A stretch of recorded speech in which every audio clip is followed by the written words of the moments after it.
वेतनाचे पैसे वळवले स्वतःच्या बँक खात्यात. पोलीस अधीक्षक कार्यालयात 2,38,00,000 डल्ला. PSI सह 4 गुन्हा. लातूर पोलीस दलातील घटना. लातूर पोलीस अधीक्षक कार्यालयातील वेतन विभागात तब्बल 2,38,92,000 रुपयांच्या अपहाराचा धक्कादायक प्रकार उघडकीस आला आहे.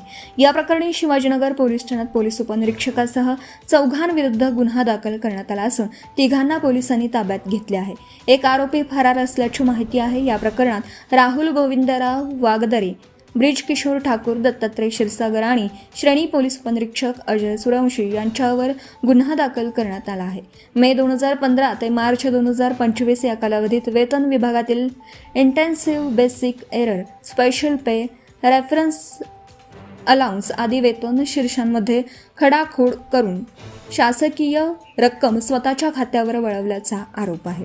प्राथमिक चौकशीत आरोपींनी संगनमत करून बनावट दस्तऐवजांच्या आधारे 368 कर्मचाऱ्यांच्या वेतनातून अतिरिक्त रक्कम काढल्याचं समोर आलं आहे. तपासात राहुल वागदरे यांनी सुमारे 90,57,000, ब्रिज किशोर ठाकूर यांनी 1,23,36,000 तर दत्तात्रय क्षीरसागर यांनी 48,98,000 रुपये स्वीकारल्याचं निष्पन्न झालं आहे. या प्रकरणी भारतीय न्याय संहितेच्या विविध कलमान्वये गुन्हा दाखल करण्यात आला असून पुढील तपास सुरू आहे. या घोटाळ्यामुळे अनेक प्रश्न उपस्थित होत आहेत. 2015 पासून 2025 पर्यंत सुरू असलेला हा प्रकार लेखापरीक्षणात का आढळला नाही? 368 कर्मचाऱ्यांच्या खात्यात अतिरिक्त रक्कम जमा होत असताना याबाबत तक्रार का झाली नाही? तसंच अतिरिक्त रक्कम परत करताना ती शासकीय खात्यात न जाता आरोपींच्या खात्यातच का जमा करण्यात आली? याबाबतही संशय व्यक्त केला जात आहे. या प्रकरणाचा तपास पोलीस उपाधीक्षक लातूर यांच्याकडे देण्यात आला असून वरिष्ठ स्तरावरूनही या घोटाळ्याची सखोल चौकशी होण्याची मागणी होत आहे.